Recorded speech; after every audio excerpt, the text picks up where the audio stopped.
Hey, this is Jennifer. You are watching the Jen and Becca podcast. Thank you for joining us. Today we are going to be hitting some trending topics. We are analyzing what in the world happened at the recent presidential candidate debate on ABC News. We will be talking about crime prevention because, Becca, I have had an insane morning. You sure have. It's been crazy for you. My gosh. So I woke up at 5 a.m. with a splitting headache. And by the way, I hadn't gone to bed yet. No. I had not gone to bed yet because I was still editing our video that's supposed to get released today. So instead of 9 o'clock this morning, it might be like 5 o'clock this evening. But I still look great for not having any sleep.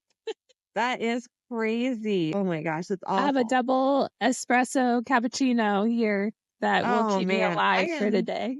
I am over here, so I have sparkling water. I need coffee. But honestly, I am so, I don't know if anxious is the right word. I'm exhausted after my morning. So there was a threat of a school shooting at my daughter's middle school today. My morning started 5 in the morning, woke up with a splitting headache. I got my oldest to the bus stop. And while I'm at the bus stop waiting with her, this husky comes running toward us. And at first I thought it was my dog because I have a husky who looks very much like this dog. And I didn't have my contacts in, I'm just all bleary eyed.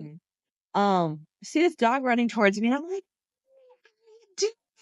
because that's how you talk to huskies. And she came running up to me like I was her long lost best friend, and she had no collar on. She smelled funky, but I grabbed her and I held on to her, and I was like asking the kids standing around, does anybody know whose dog this is? Nobody knew. So I put this strange, smelly dog in my car after the bus leaves, and I drove her home, put her in my backyard. My husky, Luna, is completely freaking out.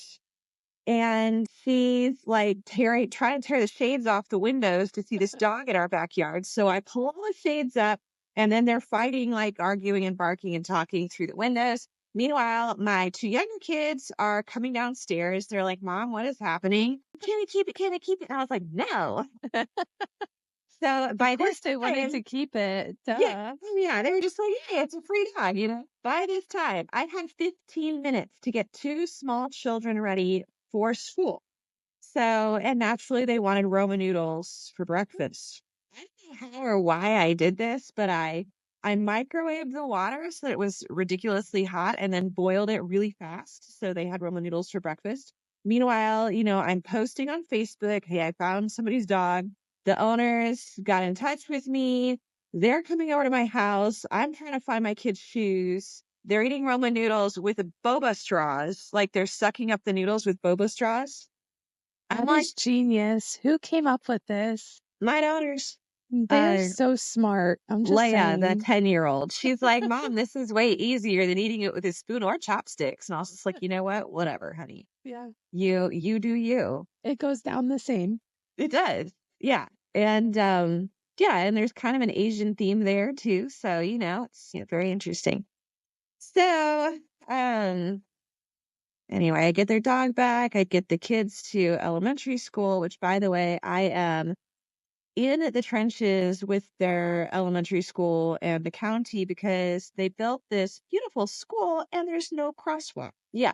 And it's a busy street. The kids have to cross a busy street. It's a count. Well, I'm learning all these new things. At first, I thought we have to complain to the principal, right? Apparently, it's not a school thing. It's a county thing.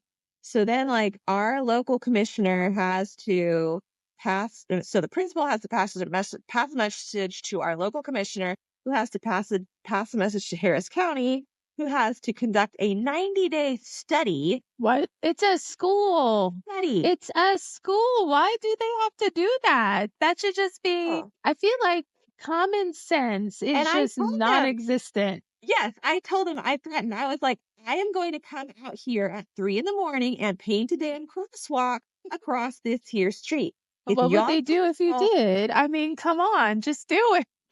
They were like, please don't do that. I was like, me. Yeah. So Jason. Yeah. I just don't want to get fined. That's my thing. Well, they'd have to prove it was you.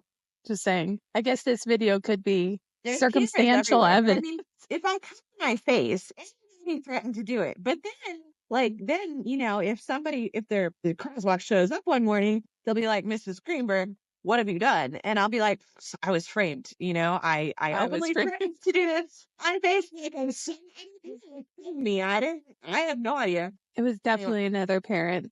I'm in your corner. Well, if I get enough parents on board from the neighborhood, and there's like 10 of them out there at 3 a.m., I mean, what's anybody going to do? Anyway, so then I get home. I'm just inhaling, and I get a text from my husband with the screen capture, and all it says is it's from our neighborhood Facebook group. It says, "Has there been a school shooting?" And then the name of our daughter's school.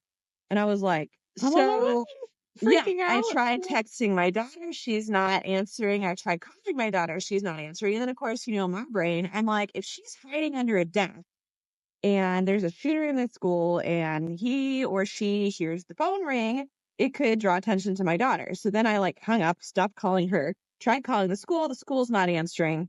There's no information anywhere. And so I was just like, whatever, I'm just going to drive over there. I'm going to get her. So I did. And, there's about 50. When I first got there, there's maybe like 50 parents. By the time I left, probably 100 had gone through, all taken up their kids. And somebody apparently just posted on social media that they were planning to shoot up several schools. And they even listed what time of day they were going to do each school. Yes. My daughter's school was supposedly going to get shot up during what they call the B lunch period.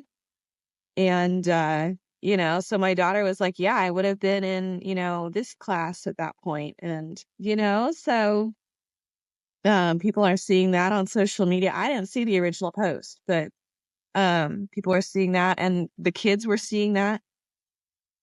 So That's scary. How did your daughter scary. respond? She said that she was nervous and just confused at first, and she's so funny. I asked her, I was like, did you hear people talking about the shooting threat? And she was like, yeah, but they're kids, so I don't really trust them. I mean, smart girl, critical thinker. I love it. But yeah, apparently a lot of the teachers didn't even know what was going on yet, because this just happened. And but there are police there at the school. Yeah. Is the kid, or was it a kid who made the threat, and where's the person now? Do they know? I don't think they know yet. Yikes. Yeah. So, but whoever made the threat, I mean, here's the thing. Even if it was a hoax, the kind of person that would make that sort of hoax is not mentally well. No, that's a very disturbed thing to do. So Yeah. best case scenario, and are their parents involved in their lives? Like, what the heck? That reminds me that kid that we talked about last week, his parents were arrested, right? Yeah. Yep. His dad I know, I saw his dad at the very least is facing 10 years in prison, something like that, potentially. Yeah, for negligence, I think it was, and I think manslaughter. I have to look it up. Yeah. But Yeah. And that's obviously an ongoing investigation. Anything we talk about is just alleged until, everybody's innocent until proven guilty in a court of law. So I feel like we have to start making that disclaimer as we're talking sometimes. Yes. Yeah, absolutely. Well, just generally speaking, I think, if you look at, and I've written about this before, if you look at a lot of these school shooters, a lot of them are coming from broken or dysfunctional or abusive homes. Like the guy out in Uvalde, that horrible, horrible case that the police just absolutely bungled. There had been domestic violence calls out to his house multiple times.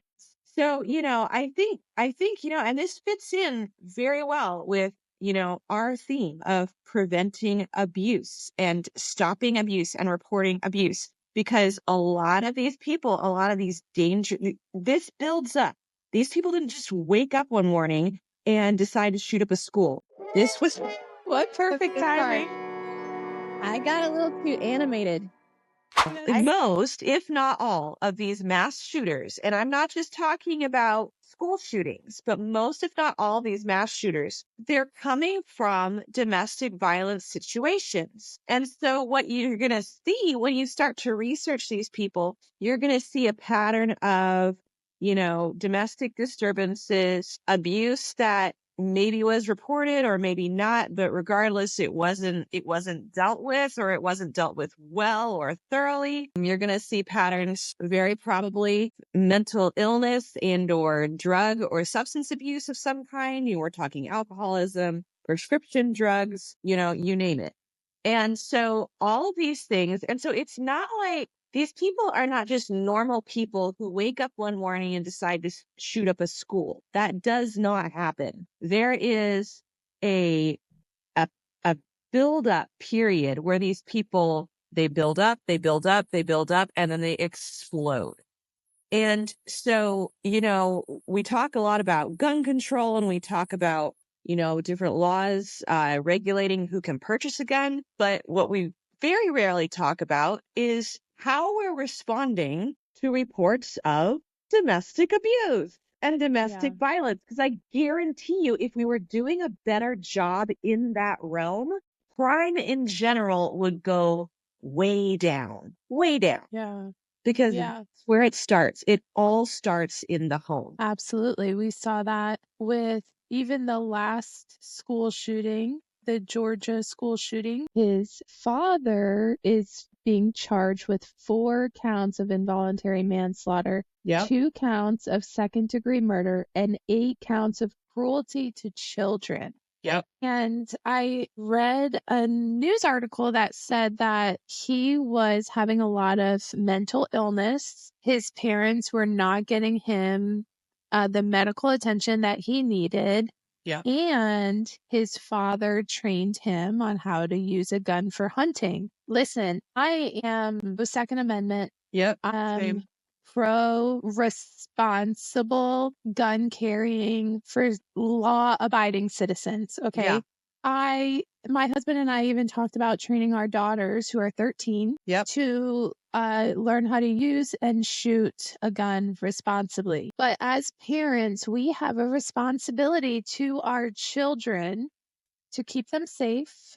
And that includes proper gun handling, proper gun responsibility, because we are the number one safety for weapons. Yep. It's not the mechanism in the weapon that actually provides the safety, it is the gun owner. Yeah. And so we have to have safes. We have to educate our children. We cannot let these guns just lay around the house with full access, with children having full access to them. So I do believe that these charges are not only legitimate, but this needs to pick up steam with other states. So Georgia, great. They did a great job at handling this. The investigation happened rather quickly, but I did hear that the police delayed in responding. Like there was a lot of ample time that they had to respond. There was people that called in to say that these things were going to happen. I don't understand where the lack of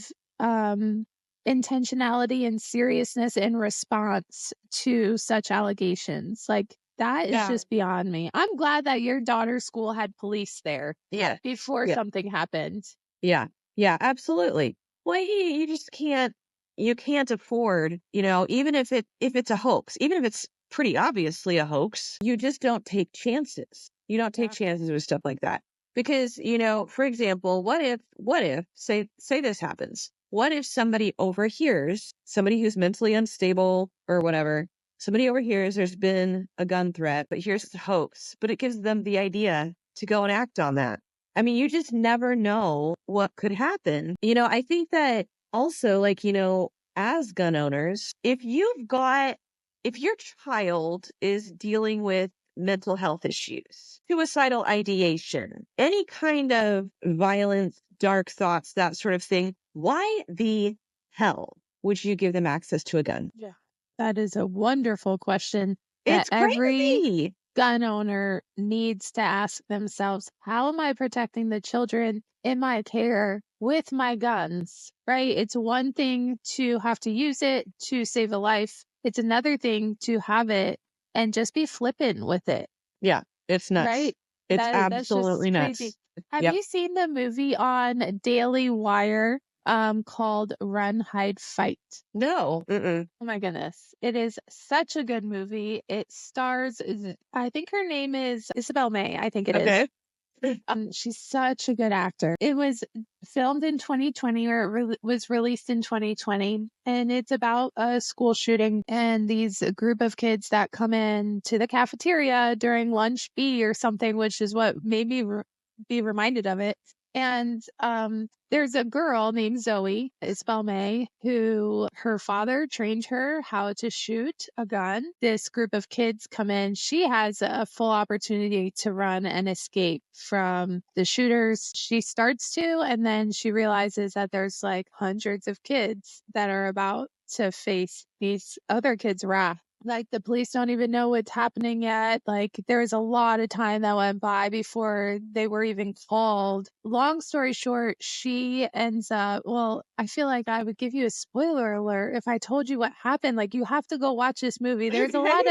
There's a lot of things in there I would not recommend that we advise our children to do, but there's some stuff in there that makes you really question Yeah. why they have procedures in place to handle it a certain way. Yeah. Like, for example, every school shooter knows that kids are going to huddle in a corner in a classroom where they cannot be seen from the door.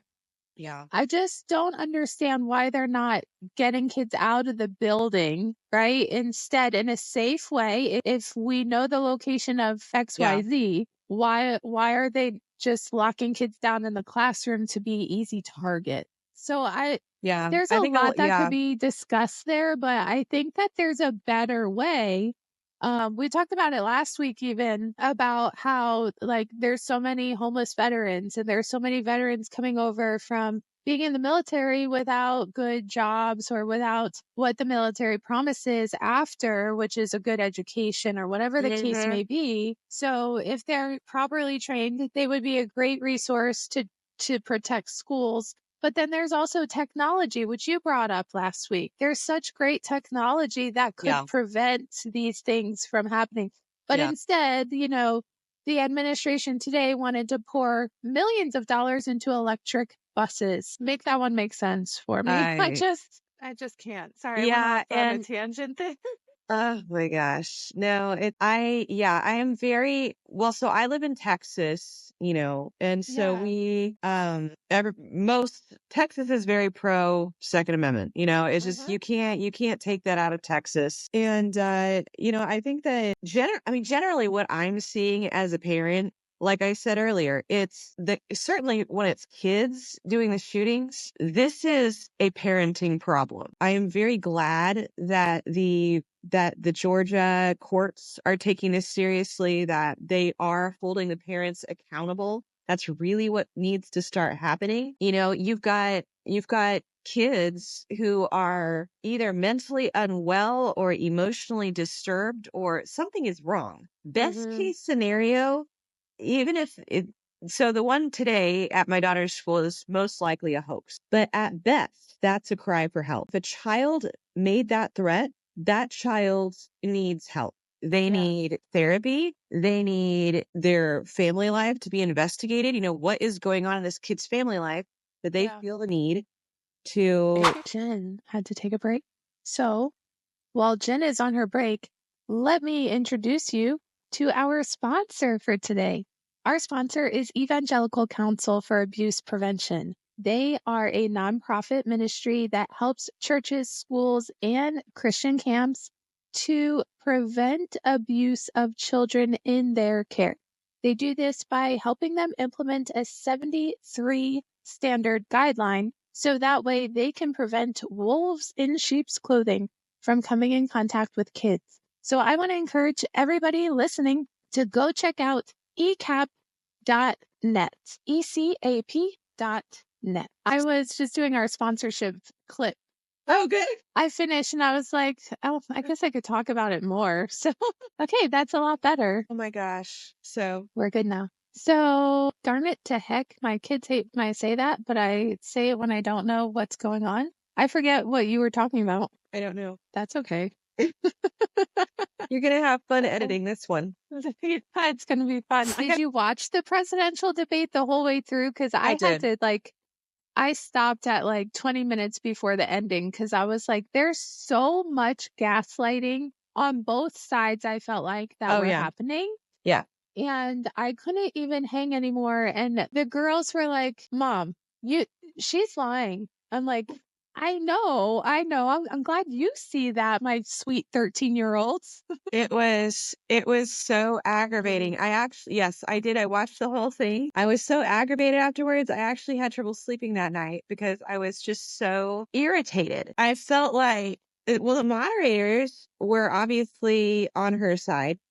I Very, don't understand why Trump continues to concede to having these mainstream media moderators because, I mean, if we follow the money, then we know that all 99% of the media is controlled by BlackRock and by Vanguard. They own the media outlets. So unless you're listening or having an independent journalist moderate, you can bet your bottom dollar on what to expect. And it's going to be biased on one side versus the other. well, at least, usually they at least pretend to be Yeah, come objective. on. This was horrible. They kept It fact was. checking him, but they didn't fact check her once, even Not when she once. said things that I know are not accurate.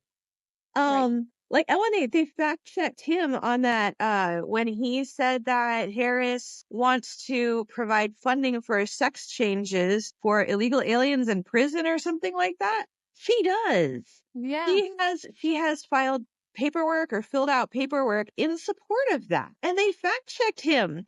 And then they asked the stupidest questions like, you think you were cheated out of the last election, but Oh, yeah. and then it was like on Twitter or whatever. One time you said you won by a landslide, and another time you said you won by a whisker. Which was it? It's just like, Who what cares? Let's talk about cares? the things that actually What? matter. Yes. Goodness gracious. And then some random tweet that I don't think he even remembered tweeting about saying something like that he didn't know she was black, which, by the way, stupid thing to tweet. Why does Trump tweet the things he does? This is something I do not understand about this man. A lot of times it's like, I love the idea of transparency. I love the idea of having politicians who are totally 100% honest. But my gosh, she has absolutely no filter. It's like there are some things just like, why not? No, it's You know? horrible. Yeah. And sometimes I Oh, wonder if it's him. Like, does he have somebody controlling his social? I'm not making an excuse for him because I think even when I watched the parts of the debate I did watch, and then I read a million articles. You sent me one, a really great one to read. He appears to be someone who would have thick skin, but it was very evident that both of the moderators and Camila, I like Mhm. calling her Camila because I'm pretty sure she's a Marxist communist. They were doing things on purpose to Oh get yeah. under his skin. Yeah. And he could not turn it off. Like he Yeah. could not just be a person of composure. He let it affect him. Yeah. And it was a shame. Like I had hoped that he would just expose the lie. And that's what Yes. we work to do, is to expose the lie. And there was He had a perfect opportunity to point out, like right at the beginning, hey, this gal has been in office for 3.5 years. Are you happy with how things are going right now? Then don't vote for her. Simple as that. Like that could have been yeah, his entire strategy. yeah. He waited till the very last question and then he finally said that at the very, very end. But by that time, I really think, like you, a lot of people had tuned out because it was a clown show. It It really you know, was. it was like watching a couple of middle schoolers bicker. It was her cackling and making Ugh. jokes. And there's weird stuff, like stuff about, oh, he's owned businesses and he's a da da da. He went bankrupt a bunch of times. And instead of just ignoring her, he had to go into like, oh, my finances. Oh, I wasn't handed, whatever on a silver platter. It's like, dude, nobody cares. You're Yeah. rich. We don't actually care about your whatever. Just focus on policy, focus on the stuff that is affecting our life. I But don't then care if that's the you've thing gone is, bankrupt 500 times before. I want to know how you're going to reduce my grocery bill. yeah, but way too many people are not worried about that, how policy is going to affect them and the next generation. They're more worried about the character that is perceived on the public stage. People can wear any kind of mask that they want Yes. and get away with it. And I know some people listening are going to take that mask reference and really run with it. And if that's happening, if you know, you know, then it is what it is. I mean, what are we going to do about it? Yeah. But I'm talking about wolves in sheep's clothing, wearing a mask and pretending to be someone that they're not. And I think that Kamala did that so much during the presidential debate. Even when she described her upbringing, she said that She she was middle class? became a middle class child of a struggling small businesswoman. That's not accurate. No.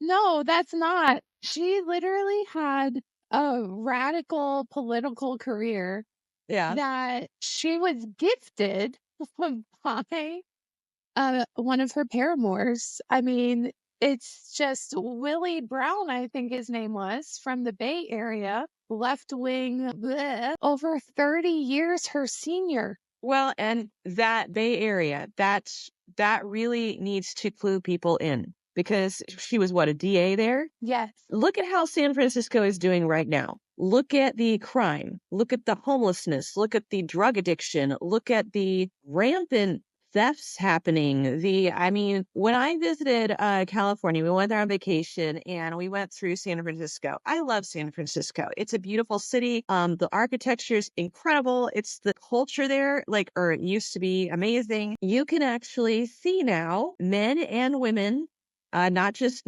men, but women too. Homeless, filthy, smelling like urine and puke. Face I planted on the saw that there's face like planted an on the pavement. I saw that there's an app. Yes, I did see this. There's an app for you're not gonna believe this for bowel movements on the sidewalk. That there's an app that you can report piles of poo, Yeah, and hopefully the city goes and cleans it up. But nasty.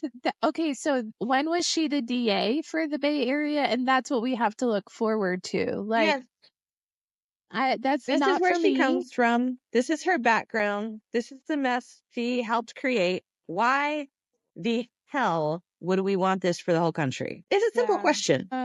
I don't want it for the country and I don't want it for my children. No. I feel like we have to pick the better of two evils, and I Yeah, hate that. I do too. Like, I think Trump is a great businessman that can run America well. He proved that when he was in office and a pandemic was even going on. Like, a lie that they said was that the unemployment rate was at like a all-time high, worse than the Great Depression, I think Harris said. She Yeah. said Donald Trump left us the worst unemployment since the Great Depression. Yes. Well, I did a little bit digging into that, and literally the Great Depression was 25%, Oh, and his highest, I think, was 14%. yeah. And that was during 14.8, and that was during April 2020. So The COVID. country, yeah, the Yeah. country had just shut down a month before that. Yeah. Yeah. People were freaking out, of course, but by the time he left office, the unemployment rate was 6.3%. Wow. So it went from 14 to, what did you say? 6.3 by January 2021. In a matter of months. Yep. Yeah. So it's just like, try again. Can gaslight the majority of America because only 12% of Americans or 12% of people have critical thinking these days. And I think that's even inflated a bit. But I Yeah. was just like, me and my daughters and my husband were sitting there, and my twins, they're homeschooled, and I had to cut off one of their curriculums this year because their civics lessons were like lauding illegal immigration and like lying about the green card process. And I was just like, okay, we're cutting this off and we're finding a different curriculum because it was almost as if they were like encouraging it and feeling bad for illegal immigrants. I'm like, there's a reason that there's an immigration process in place,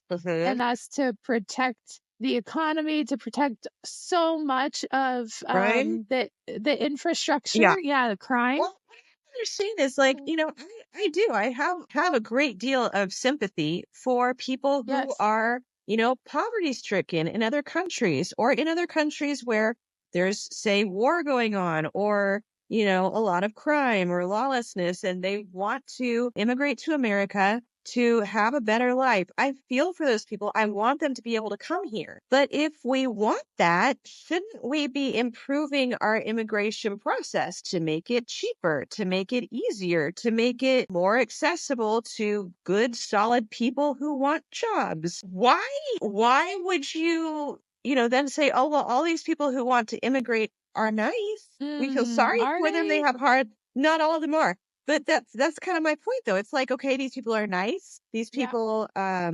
need help, and therefore we should just let them pour in willy nilly. Like, why is that the logical conclusion? That doesn't make any sense at all to me. No, it doesn't. And that's another thing is Kamala said that she's been tough on crime. But if I recall correctly, during the 2020 riots, she rallied the public to bail out violent rioters Yes. from loot that were guilty of looting, arson, and violent demonstrations. So help me understand how she has been tough on crime. Well, and Walls too. I mean, he was in charge when there were riots going on Yeah, in Minnesota. in Minnesota, and he did. I mean, obviously, there's buildings getting burned down, stores getting ransacked, and so there's actually a lot of people in Minnesota like who really hate him.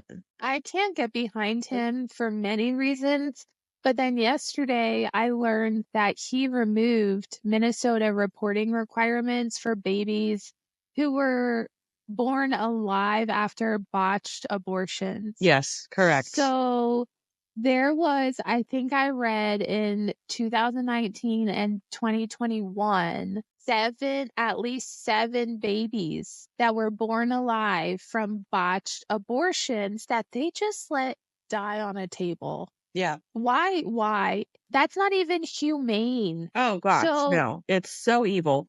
And there's no excuse for that. Well, and that was another lie during the debate. This is another thing, irritating thing about what Trump said. He said they're executing live babies. And mhm, what's technically happening is they're letting them die, which is just as evil, yeah. but it comes off as an exaggeration. And so because it comes off as an exaggeration, it gives these, the pro-choicers an excuse to say he's crazy, he's lying, he's making all this up. It's just like, why do you give them an inch? I But don't even the get it. moderators, he said immediately when he said that, the That was one of female my fact checks. moderator, she's like, there's no country or there's no state in the United States that allows The babies to execution of be. babies. Yeah. I'm Yeah. like, okay, so I guess technically she's right, in the fact that But at the same living, time, they're lying because what he's right. talking about in his inaccurate sort of way is babies being allowed to die Yeah. after an attempted abortion. Yeah. You know, 92% of all abortions occur in the first trimester. That is true. However, she said that I'm pretty sure she also said that there's no late term abortions. yeah, That's not true. It no, is 7 to 9% of all abortions are done in the late second to third trimester. yeah. I know children that are alive today that were born in the 20-week span of gestation. and they are alive and they are well. And I am beside myself that even I would prefer a federal ban on abortion personally. That's one of my core values. I believe that life starts at conception. Yeah, The agreed. moment fertility happens, I believe that that's when life starts, and that is a developing child in the womb. Yeah. Just like a 1-year-old is developing, they're not an adult yet, right? Yeah. From the moment of conception, you are a developing human being. Yeah.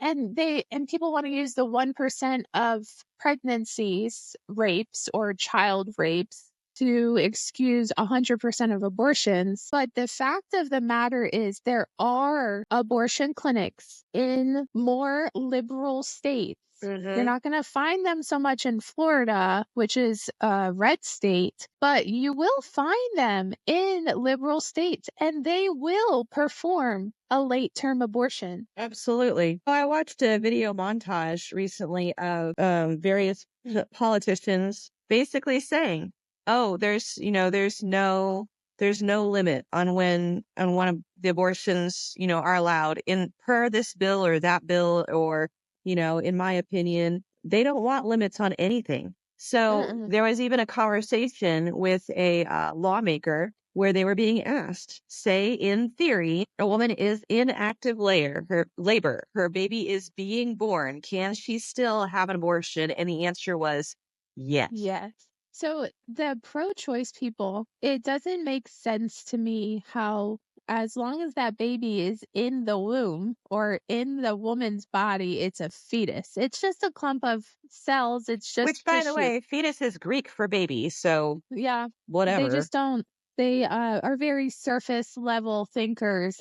But As long something as we can magical see the happens. baby's not real. Yeah. Something magical happens the moment that woman spreads her legs and that baby comes out, that fetus comes out. All of a sudden, it's a baby. It's a Like, baby. what? It's suddenly it's What? alive. It's human. Yes. It's ridiculous, is what it is. It's an Yeah. excuse to participate in bloodlust. Like, I saw a woman bragging that she's had like 45 abortions. Yeah, that's just What? crazy. That is And disgusting. well, and then there's the whole question too. Like, even if you're pro-choice, how in the world can that possibly be healthy to have that many surgical procedures when you could just get on birth control? Like, this isn't hard. Or, This is stop having sex if when you're not protecting yourself, when you're But not, they say you don't want to have a nobody baby. is using abortion as a contraceptive. Come Well, on, that woman Jen. is, for sure. I don't Yeah, think most no, I'm women, sure she yeah. was raped 45 times. No, she was not. No, that was absolutely her choice. She got pregnant 45 times on purpose because she is an adult. Abortions is what that means. In case anybody is not aware, when you have sex, there's a possibility a baby can be made. I'm just want to throw that out there. But seriously, Birds did you and the watch bees. the Allie Beth Stuckey interview with, I always forget this young woman's name. She was an ex-occultist. I mentioned it during our first episode. I I did don't know not if you watch watched it it. yet, no. But she was a practicing whatever. She was a pagan practicing in the occult. She was not a Freemason. I think I might have said that she was a Freemason in the first episode. I was confused. She actually contacted me Really? because she did, because I made a reel of it because it was such great content. Yeah. I made actually a series of videos about it. And she's like, I just want to clarify. I was in the Golden Dom occult. I was not a Freemason, but all of our rituals and all of our stuff happened in Freemason lodges. So I'm like, well, thank you for clarifying that. I will, yeah, it's like Satan ritual abuse headquarters at Freemason lodges. Like, what? But the reason I brought this up That's is because hilarious. she said that in the occult, that they see blood as power. And when, especially women, menstruate, I think we talked about this. So gross. When they menstruate, they see that as power. But when they have an abortion, they see that as like baby blood is like gold to them. That's repulsive. It is, but it is real. Like satanic ritual abuse happens. And if you're in the occult and you're practicing these things, many people are deceived to think that because they use scriptures throughout their rituals, that this is something that Jesus condones. I just want to be very clear that Jesus actually has put a very hefty price tag on those who abuse children. Absolutely. He warns you not to harm, not to even let the little ones stumble, because if you do, there is a heavy consequence to those actions. Well, That this is takes us not back condoned by God. yeah, this takes us back to the issue of people not handling abuse cases well, because that is absolutely abuse. It's weird, freaky, fringe abuse, but it's abuse. And by the time someone gets to the place where they're dealing with that, like I don't even know what to call that, because it's psychotic. It's demonic. It really is. It really It is. is evil. It is nothing good Oh is gosh, no. there. No. And I don't think, I think the majority of women who get abortions, a lot of them are just ignorant. They're not educated about, how pregnancy works, what this means. They don't know what their resources are. They can't afford to have a child right now. They can't afford a hospital bill, Yeah. to have a baby. And so, they might not have health insurance even. And so these women are, they're in a really hard place. And what ends up happening is they go to a clinic like Planned Parenthood, and they get told, oh, you just take this pill, all your problems go away. And they believe that. And so that's the majority of women who get abortions fall into that category. Yeah. Then there are also women, and this goes back to our, topic of abuse. There are women who are in abusive relationships. There are women who are being trafficked. There are women who have just evil, terrible boyfriends or husbands.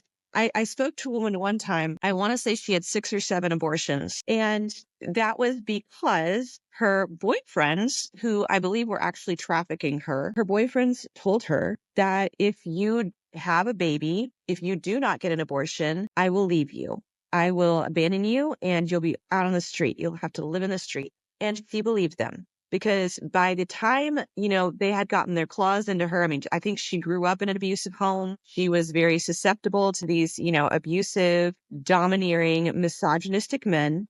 And so when they told her, you've got to either get an abortion or I'm out, she believed them and she was not strong enough to stand up to them. So they drove her to the clinic, got her baby killed. And, eventually they did abandon her anyway, because that's who they are. I just want to say, anybody who is contemplating abortion, instead of going to Planned Parenthood, there are pregnancy clinics and centers that you can go to. And I want you to just start with an ultrasound. Yes. Just start there, because a lot of us have been deceived to believe that that is not a baby in there. But once you hear your little one's heartbeat and you realize that that is a baby in there, you will have renewed hope. Yes. You will have renewed strength to fight for your baby that God blessed you with, and that God, in his holiness, will judge you for how you cared for them. So I also want to say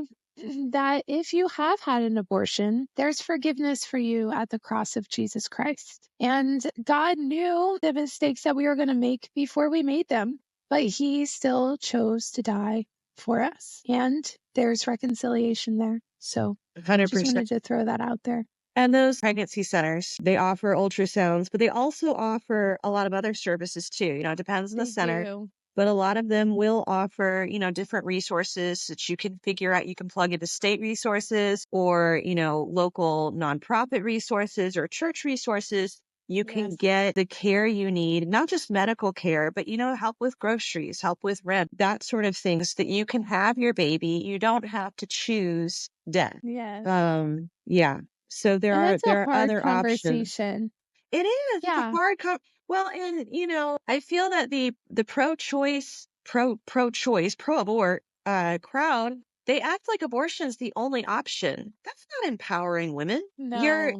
You're limiting women to one choice, abortion. That's Yeah. it. And they're saying that, if you can't afford a baby, you don't have a stable home, you don't have a boyfriend or a husband or somebody who's going to take care of you, well, you're up a creek and you have to kill your baby. Like that's the messaging. There's so many other options. I know more people that I think than what I could probably count that have been on a list to adopt a baby. Yes. And the process is ridiculous and the cost is ridiculous. But there are an endless, innumerable amount of people that want to adopt your baby that you don't want. Yes. Yeah. Like they're out there. They will pay for all your medical expenses Yes. during the time that you are pregnant. They will pay for aftercare. They will pay for you to actually carry your baby to full term and then for you afterwards. So I don't want people to think that abortion is the only option and then a backup option is me having this baby and caring for it myself when I might not be capable or Yes. whatever the case is. Yeah. There are so many other options, and there's pregnancy centers around this country that are like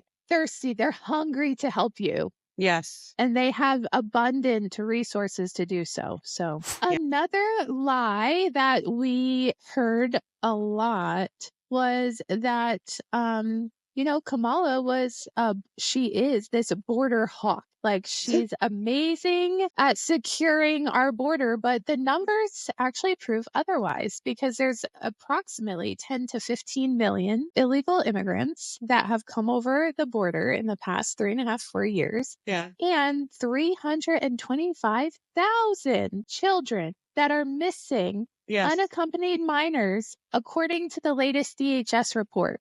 That number, not even a year ago, was 85,000. And now we sit at 325,000 unaccompanied minors missing. Just Missing. And where are they? And that I'm sure that some of them are just staying with relatives or friends and the government has just lost track of them. But that quite a few of those kids are ending up in trafficking, drug smuggling, in crime. I mean, this is unacceptable is such a light word for it. It's an abomination. This is absolutely horrifying what they've allowed to happen to these kids. And that's another thing is like, a lot of times people who want this open border or, they act like when we talk about securing the border, oh, you don't care about children. You don't care about, these women and families who are fleeing, I don't know, whatever horrible country they're coming from. Surely, I want those people to be safe. I want them to be able to legally come to the U.S. legally, and I don't want them to get trafficked. And I don't want them to get murdered by drug dealers. I don't want them to get wrapped up in crime. Yeah. I mean, agree. this is it's utterly insane. And like you were saying in the debate, there was such heavy gaslighting. And I think that's a large part of why I became so agitated because it was. That's why I turned it off because For I'm lack of a better like, word, it was triggering. It was horrible. I got like pissed off at Oh, the yeah. moderators because I'm like, okay, if you're going to keep fact checking him, then I want you to fact check her. And like the lies, the gaslighting was just Off the charts. overkill, off the charts. Yeah. Like, And it was so shameless. And I don't understand how some people don't see through it. Like, I can understand wanting us to have a woman president. I would love to have a woman president. I would love to have a Black president or an Indian president, or, this is great. I love that our country is to the point where we can vote for minorities, right? This is a good thing, but it needs to be a good person. It needs to be a responsible person who has solid policies. And I just don't see that with her. Yes, I agree 1,000,000%. I don't want a politician as the president anymore. I want someone for the people, someone who truly understands what American and the world, the influence that America has on the world.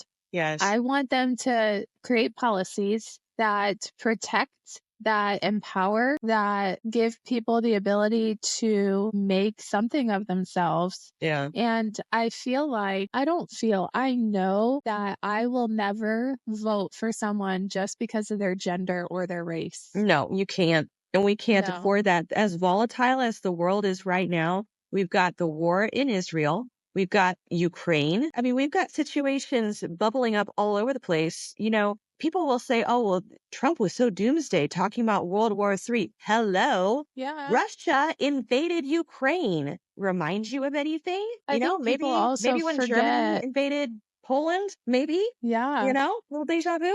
Come People on. forget how much money is made in the military industrial complex. Like, administration is partaking in botched departures from Afghanistan, giving our enemies, so to say, Tech, weapons. tech, weapons, everything that they would possibly need to go to war. It begs the question if they're competent enough to be in such a powerful position. And I just don't think that they are. I mean, we didn't have war when Trump was in office, And did we? the funny thing about that to me is I think that guys like Putin are scared of him because he's Yeah. unpredictable. And Yeah. which is ironic to me because I think that's a lot of why many Americans find him off-putting. He's unpredictable. You don't know what he's going to say or do next. And that's disturbing. It's alarming. You just don't know what to expect from him. Is he going to get angry? Is he going to crack a joke? Is he going to say some crazy thing? But in a weird way, it ended up to our benefit while he was president because guys like Putin were like, well, not messing with that. Not just Putin, but Yeah. like Kim Jong-un, however you Yeah. pronounce that guy's name. Oh, there's so many And of them. they Yeah. tried to make it sound like they were like buddies, but when I look at it, I'm like, no, he was keeping this dude in check. Like, you got to keep Well, your and friends close, that's, but your enemies closer, kind yes, of thing. that's another complaint I have against Trump. He needs to stop calling these guys his friends. He's saying Yeah. that tongue in cheek. A lot of people apparently do not understand sarcasm. So what he's Yeah. saying is, oh yeah, I'm good buddies with him. I basically told him, if you do this, I'll blow you up. That's not something friends say to each other. Okay, they're not literally friends. You know, they're more like frenemies.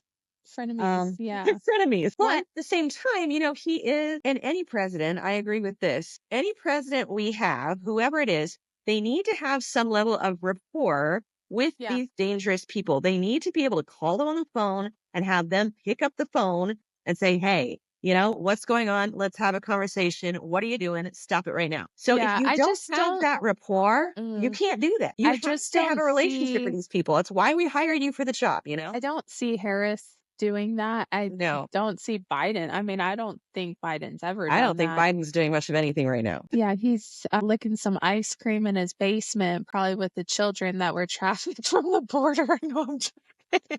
I'll probably edit that part out. We'll see. That was Oh just my tongue in God. cheek, everybody. I'm just kidding. One thing that they brought up was I feel really bad even having to say this. And I think about the kids that might be missing their pet Oh, in in Ohio? in Ohio, but even in Denver, we're saying that, these immigrants are not being shipped around the country. Well, that's just a blatant lie.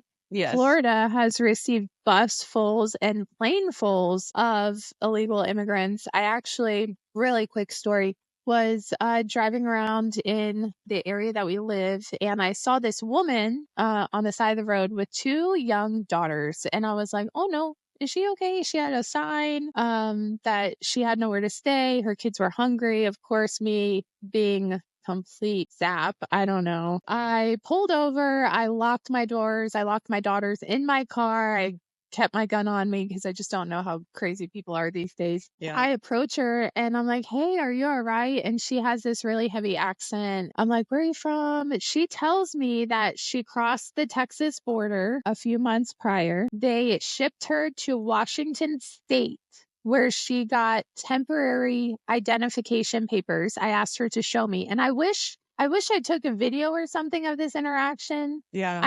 I'm not one, and people that follow me on Instagram have told me this too, that I should be pulling my camera out when I have weird situations like this happen. That's just not what I think about. I'm thinking about my No. protection. I'm thinking about my kids' Yeah, you gotta focus protection. on your own safety, and you can't really do that when you're like juggling a Yeah, phone. Yeah, no. yeah.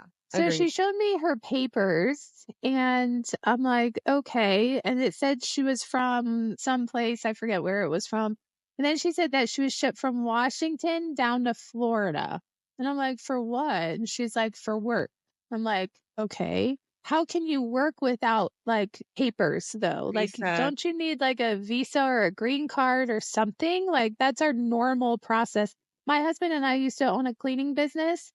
And naturally, we have a lot of minorities that are just amazing cleaners. Yeah. And we had some that were illegal, and we could not keep them on the books once they could not turn over their Yeah. documentation. Well, yeah, But it used to be by you'd get in law, you trouble. can't hire them, Yeah, right? it's a crime. Yeah. So she's saying that she has nowhere to live. Her and her kids are just on the street. And I'm like, do you have food? She's like, I have this loaf of bread. I gave her some food. And then I was like, well, where are you going to stay? I can take you to like a women's shelter. She's like, we tried that. It doesn't work for us. Like, really bad people are there.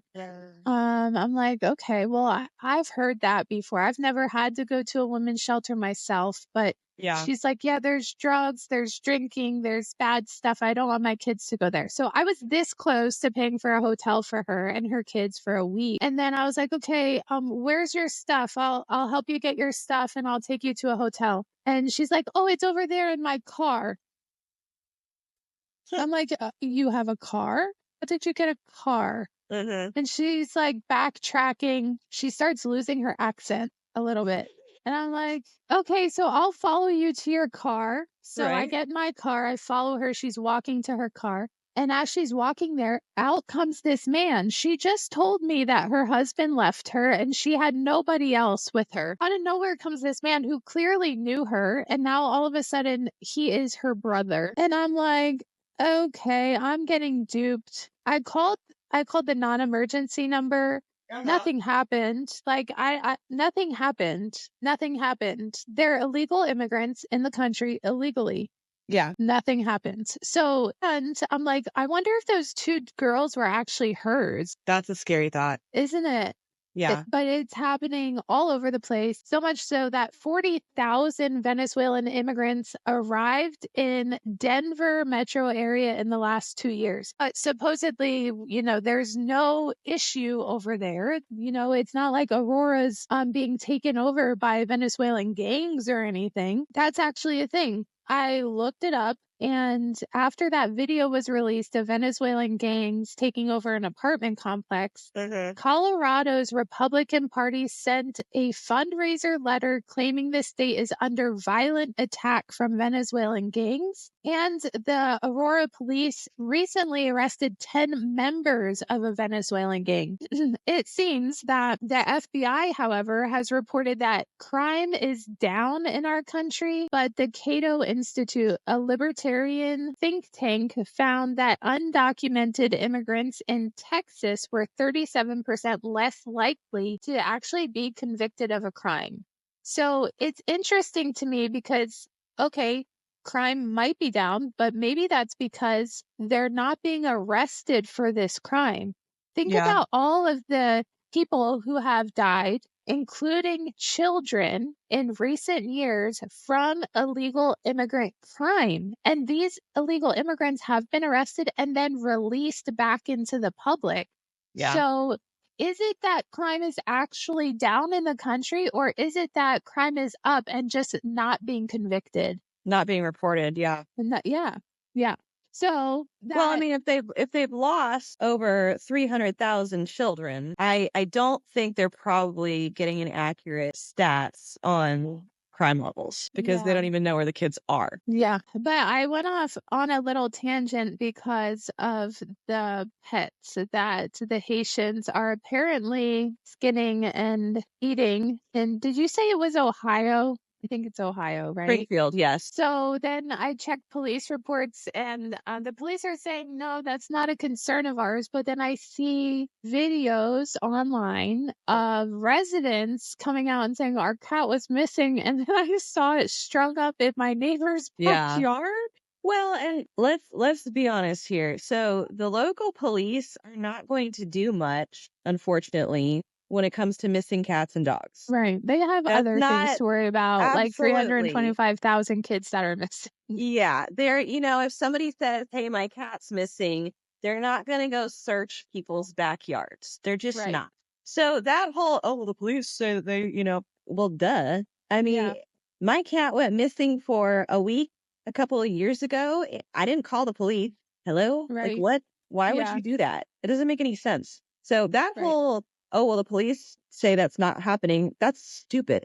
Nobody's going to call the police because their cat or dog is missing. Like, that's not even the right person to ask or agency to ask. And when we were talking about this yesterday, you had said something that I didn't think about before was if we're going to allow people from other cultures Yeah, into America, then we should help them adapt to their new surroundings. So if it's 100%. normal for them to hunt, right, in the open from Waterfowl or whatever. Yeah, whatever, you're right.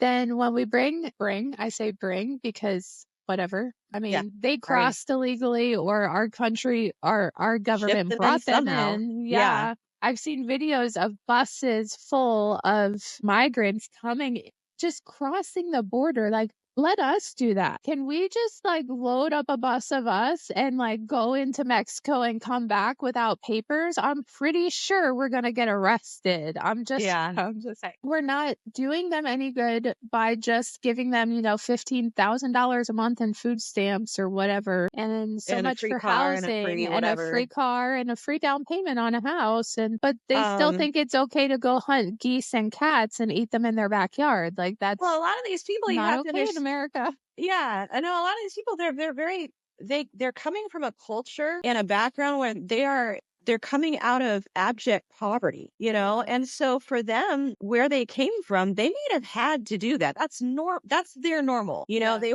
would go out and they would find a bird or a rabbit or whatever, their equivalent of that in their country was, and they'd kill it and eat it. I mean, and that was normal. And you're bringing in a bunch of, people who are used to extreme levels of poverty that we can't even imagine in the US. And I feel deeply for these people, but you're taking them out of that environment, plopping them into the middle of suburban America, and then expecting everything to be fine. You can't do that to people. You have to help them understand, okay, this is where you get your groceries. This is how this is what you do in this scenario and that scenario. And when we go into this building or we go to that park, this is what you do.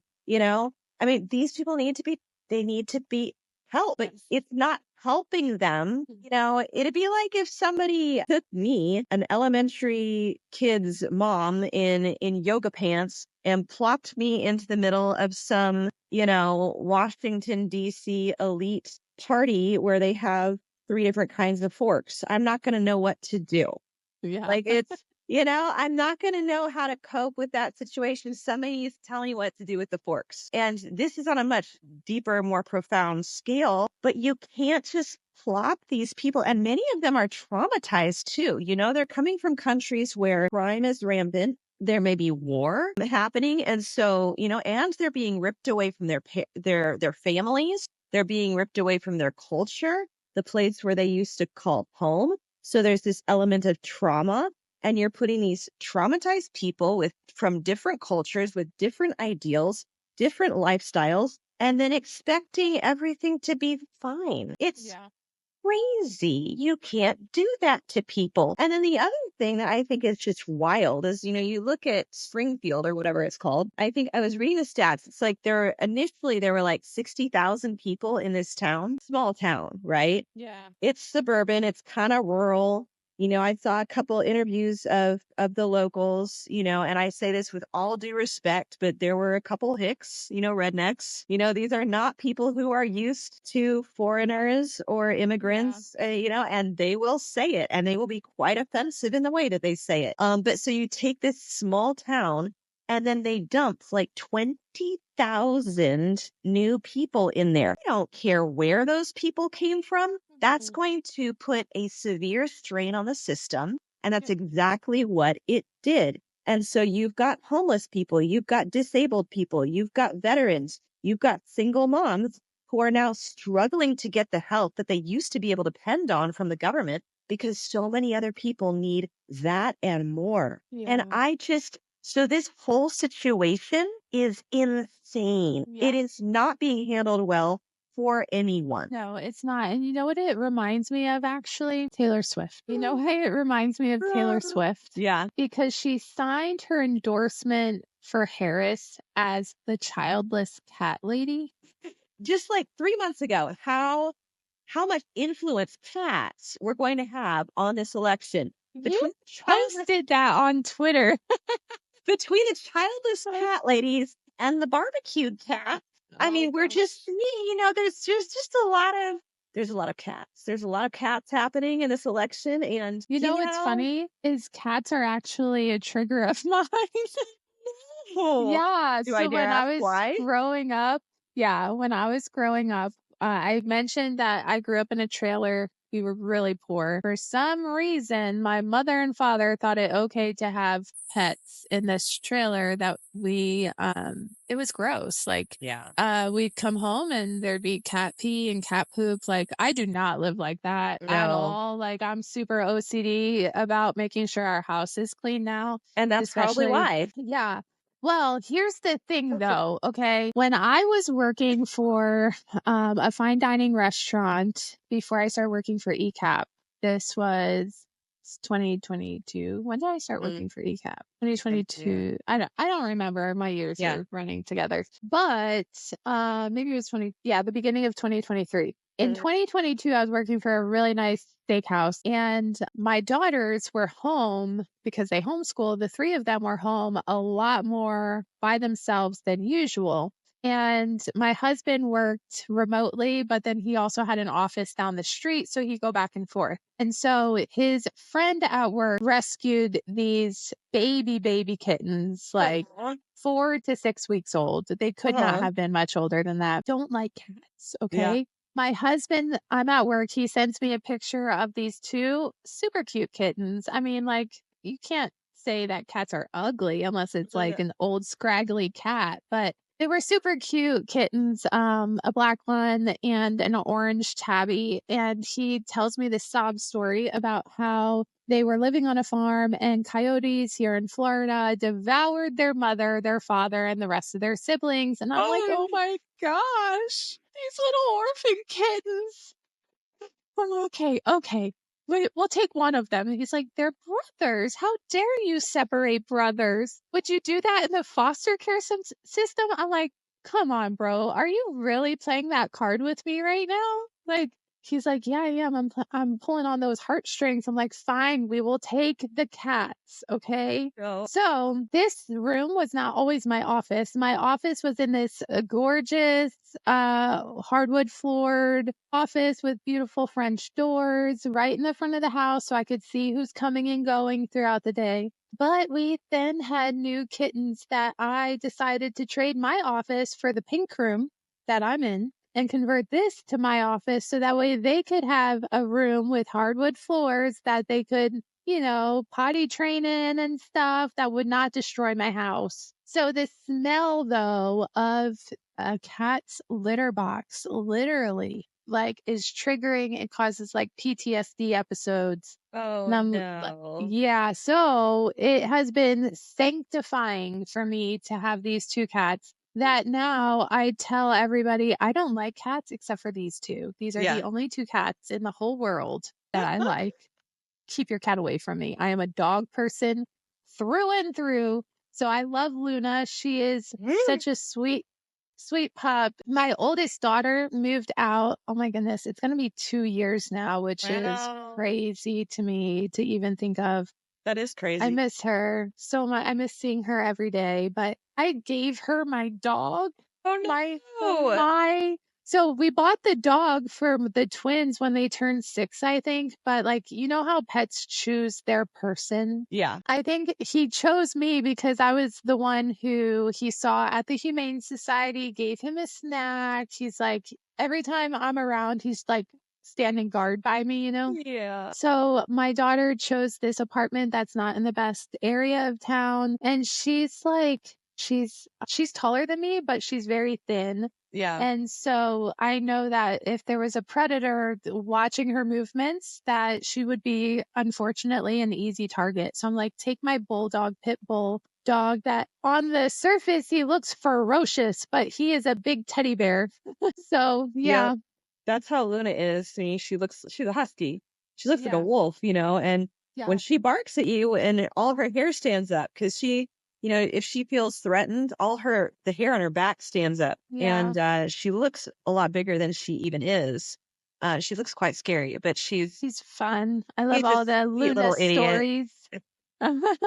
But I wanted to bring up Taylor Swift because she signed as childless cat lady, as if that's Yes. like this cat lady comment stuff keeps coming up in modern times for some reason, current events. She signed it childless. And I feel like she was trying to make a statement by that. And I just don't understand how she could get behind Waltz and an administration that is pushing this. But then I thought about it more, okay? And it took me to Allie Beth Stuckey's interview with that ex-occultist, now born-again Christian. And it reminded me that Taylor Swift, is now a professing witch, right? And she Really, I does didn't hear these, it. I oh haven't yeah, heard that. look it up. Oh yeah. Okay. In one breath, she'll say she's a Christian. And then in another, during her performances, just watch them. Just Mhm. watch them. Yeah. They are very symbolic I to just witchcraft. interpreted it as artsy. Because, I don't know, a lot of the music that I enjoy, you'd probably think was really out there. Really? Like so one of the reasons we started this podcast and we Uh-huh. named it the Jen and Becca show, or podcast, we thought about show, but the Jen and Becca podcast was because we wanted to get to know each other more and we wanted our followers to get to know us more Yeah. on a deeper level than just Rebecca and Jennifer, which sounds so like uppity and like professional. Yes, I want to know what kind of music you love because I Oh, love okay. all kinds of music actually. Yeah. Well, I'll have to send you some. So I like heavy metal. And yes, Okay. yes. Some of it's pretty dark, like with the death growls, like type stuff. Yeah. I I really, really heard like that that. there's like Christian heavy metal out There there. Is is, that yes, true? yes, there Okay. is. Some of it, I think that a lot of it, there's a theatrical element. And, I say this as a musician myself. There's a theatrical element to a lot of music where they'll say things, they'll use certain symbolisms and stuff like that, comes off as like, for lack of a better word, demonic. But it's really like a lot of times what they're doing is they're trying to make a point. Like, for example, there's this song that I'm pretty sure you will absolutely hate called Holy Roller by Spirit. Okay. And if you watch the video, it is incredibly disturbing. Like there's overt satanic imagery in it. But if you read the lyrics, what they're actually talking about is spiritual abuse. Hmm. And so there's this kind of interesting, at least to me, from a writer, from a creative perspective, and they are not Christians. Do not think that they Interesting. are Christian at all. They are definitely not. And I would call them anti-Christian. But I think that they, at the same time, even being who they are, whether they're agnostic or atheist or witch, I don't even know what they are. They see that demonic element in false teachers, abusive pastors. And so the whole song is about, like, you'll read the lyrics, it's like, stand to the left of me in paradise. And, she talks about, so it's like the opposite of heaven, right? So, because in heaven, Jesus stands at the right hand of God the Father. And so she's describing this sort of evil, like, flip of that. And so I Mm. find that, like, intellectually, psychologically, philosophically interesting because Yeah. it doesn't just take, people like me or you who are Christians, who have survived abuse, who have a healthy relationship with God, to be able to look at abuse in the church, in religious institutions, and say, this is of Satan.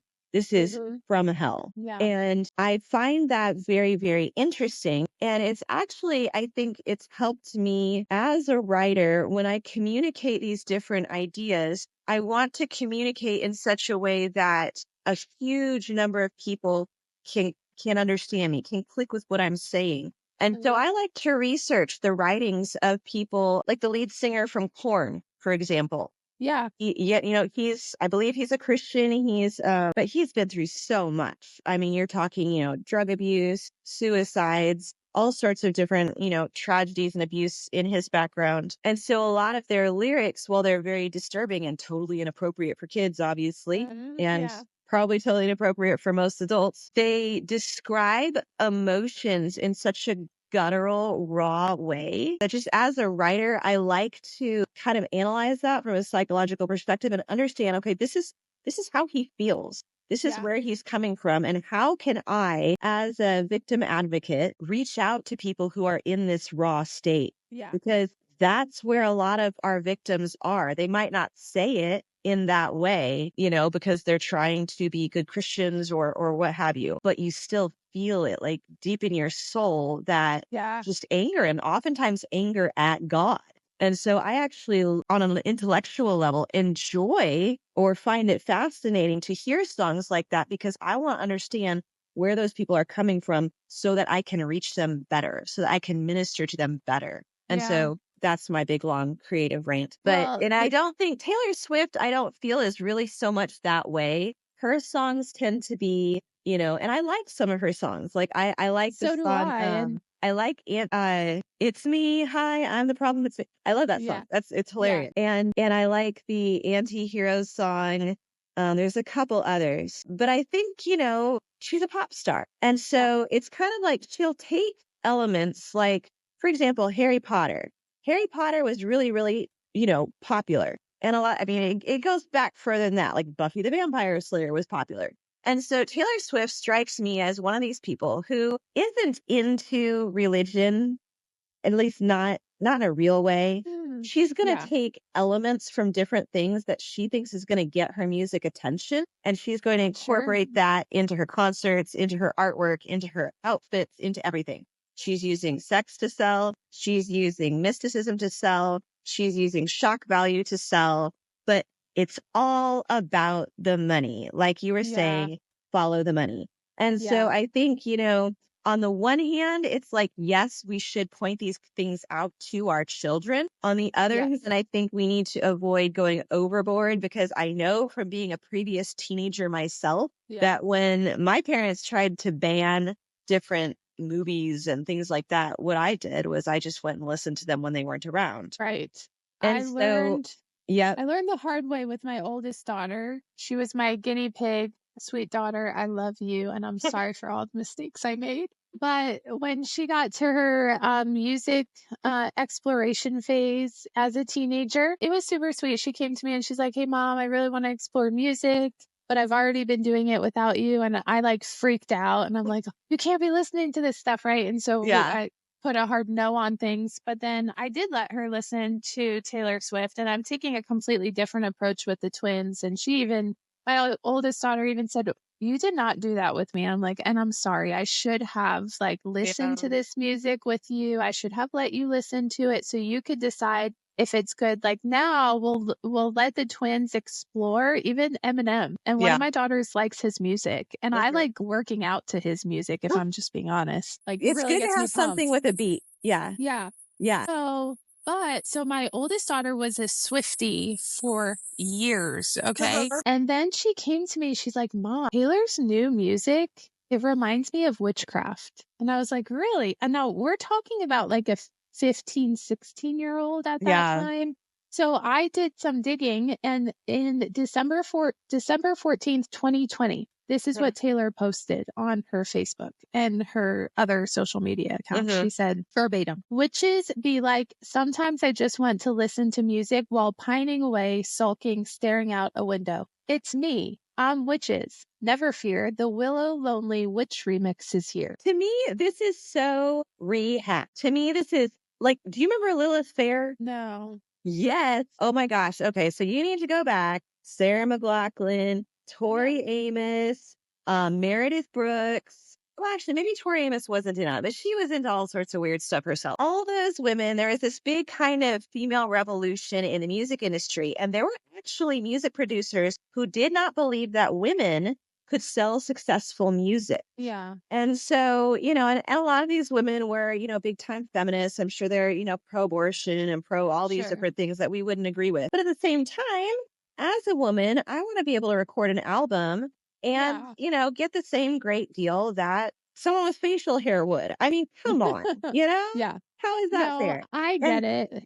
so But they the put thing on, is, so Sarah go ahead. McLachlan coordinated this big thing called Lilith's Fair. And her shtick was, and by the way, I don't think this is even accurate. She said, and I'm going by memory, I haven't watched the DVD in a while, but Yeah. Lilith was supposedly Adam's first wife before I've heard Eve, this. Yeah. but she's actually like a demon who eat people. I don't know. But but Sarah McLachlan's understanding of Lilith was Adam's first wife, and he tried to boss her around. And so she was like, Adam, I cannot with you. And she left. And so then God gave Adam Eve, who was submissive. And so, but that's Sarah So McLachlan. submissive, she ate the apple or the forbidden fruit. She was so submissive. Eve is her own story. But Yeah. Lilith was the first feminist, you know? So Sure. like, Yeah. yes, we should do a festival, like a music festival, and we should call it Lilith the first feminist because she was Totally. like, Adam, you can't tell me what to do. And this is basically Sarah McLachlan's whole spiel for promoting. And Lilith is literally like an occult, Yeah. demonic, like she's a demon. Literally, she's not Yeah. even technically a woman in the original. So here's the thing, right? When Epstein came out, when Weinstein, that's his last name, right? Yes. Weinstein Yeah. came out, when Diddy, that debacle That with Diddy person. happened. Yeah. Yep. John Brotherlove Combs, yeah, he tried hard to reimagine his image. It didn't work, buddy. I'm just going to put that out there. But what it exposed, and other people from the industry, look up Jax, Jax. She's a singer who went to Hollywood and then she's like, oh, this is not for me. And then she left and now she's making her own music independently. But there's so many situations. There's so many people that have come out and said that Hollywood is ran by the occult. And to get famous, to be like uber famous, you have to, quote unquote, sell your soul to the devil. We know that our soul is not ours to sell. It was bought with a cost, being Jesus Christ's blood. However, if you look at the progression of music and you look at like the music videos and the way they perform things, look at Travis Scott's concert that he had. I feel like it was about 2 years ago. They let way too many people into the venue. There was a mosh pit. The image of the venue, the concert stage, was like a mouth. And it was like, it reminded people of like the abyss or the pits of hell or There's something like that. There's a lot of dark imagery. And I think a lot of it too, there is a lot of sex trafficking. I don't know what else to call it.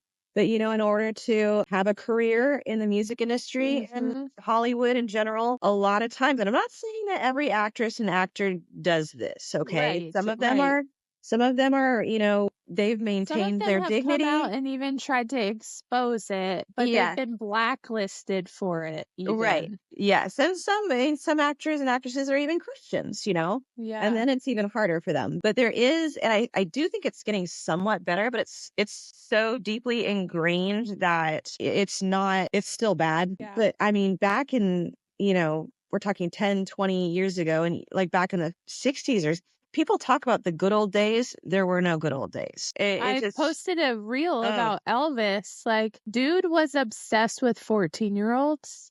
And check out my Instagram. You must have missed it, but I posted one of his music videos. He is literally singing to like a 9-year-old girl who has this dress on that has a slit all the way up to her hip. They're dancing provocatively together. He's talking about how she's so fine. He wants to make her mine. He wants to take her home. Like, it's repulsive.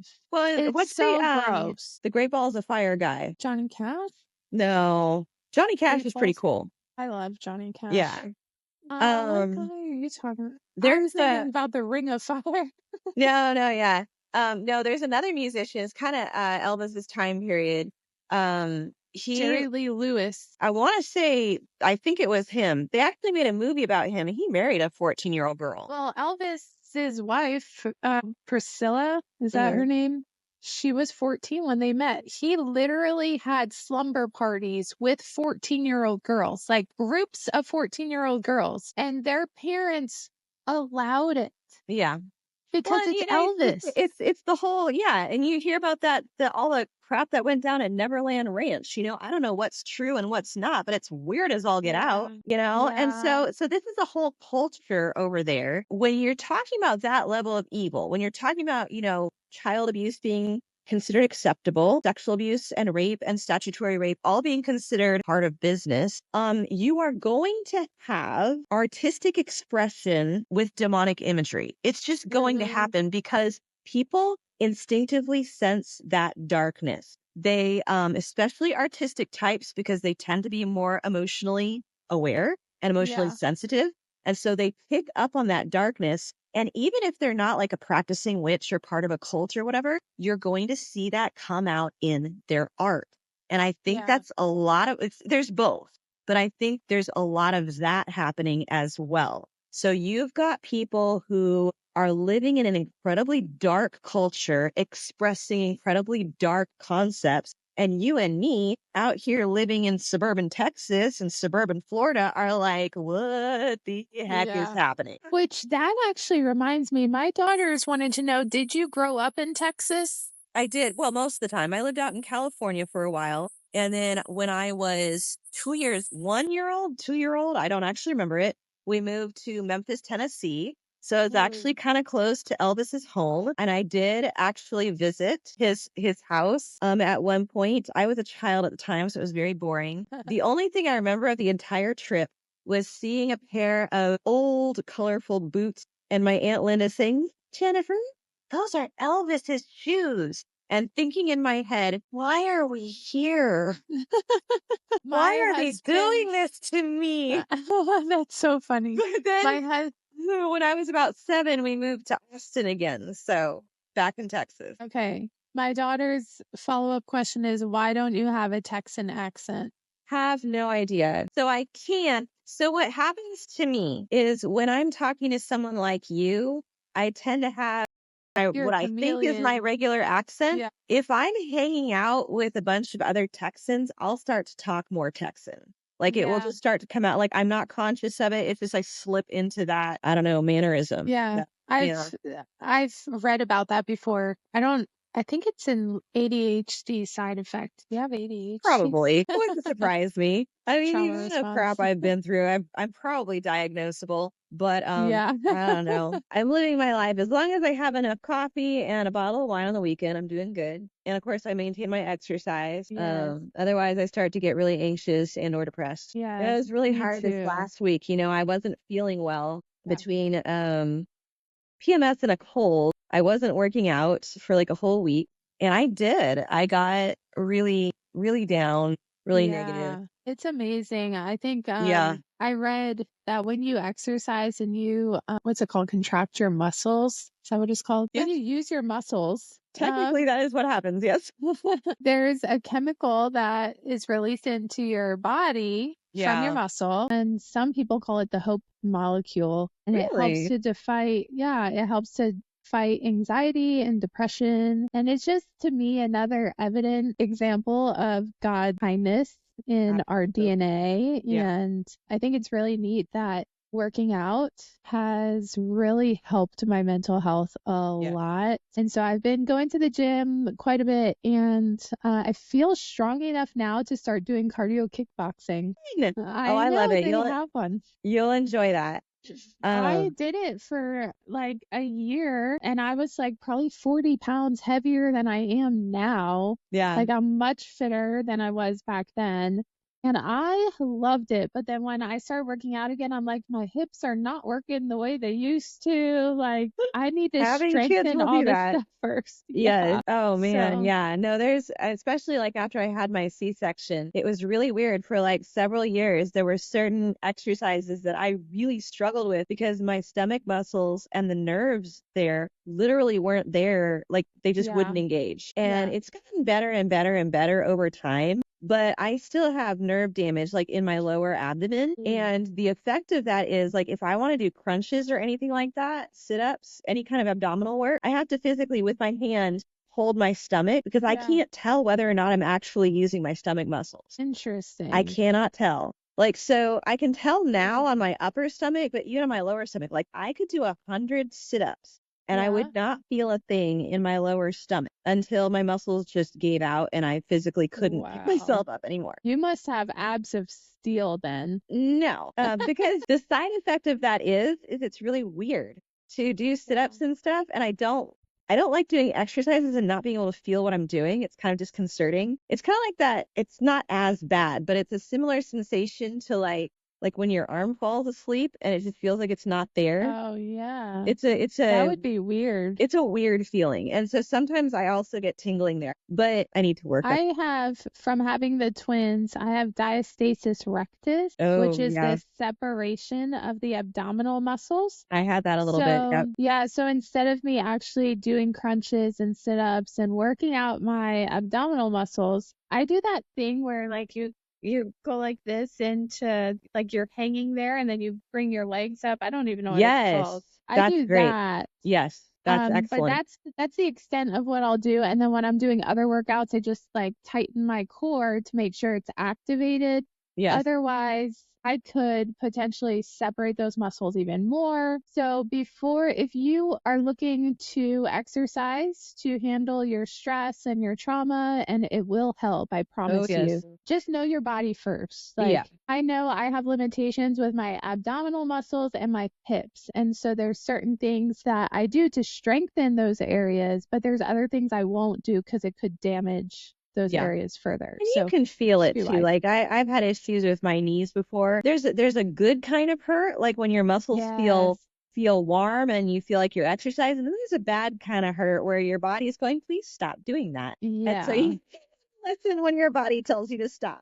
But I did do those exercises that I can't do it now. I'm pretty sure I looked out of place at the gym when I did that. Like I'm not into free weights yet, so I'm getting there. And maybe you'll teach me some more things. But sometime when I come to Florida or you come to Texas, we'll have to work out together. That'd be so fun. I was supposed to be in Texas next year, but the homeschool convention was fully booked there. So I'll be in Cali, I'll be in South Carolina and Ohio. Oh, wow. We'll see how that goes. But anyway, I think this was a great episode. And do you want to sign us off with mentioning our sponsor one more time? Yes. So our sponsor this week is ECAP, the Evangelical Council for Abuse Prevention. We work with churches and Christian organizations and agencies to help them establish and maintain standards that will better protect children and also help leaders and administrators respond well if and when they see red flags or encounter abuse cases. And actually, Becca, I don't know if you know this yet or not, but ECAP is going to start working on expanding their standards to also protect adults who have special needs. That's wonderful. Yeah, and disabilities. And so one of the things that I've been working on lately, developing content that will help let people know what we're doing. And so I think, if you guys are interested in learning more about that, Google ECAP, go to their website, is ECAP. You can put it in the comments, maybe ecap.net. Is that it? Yes.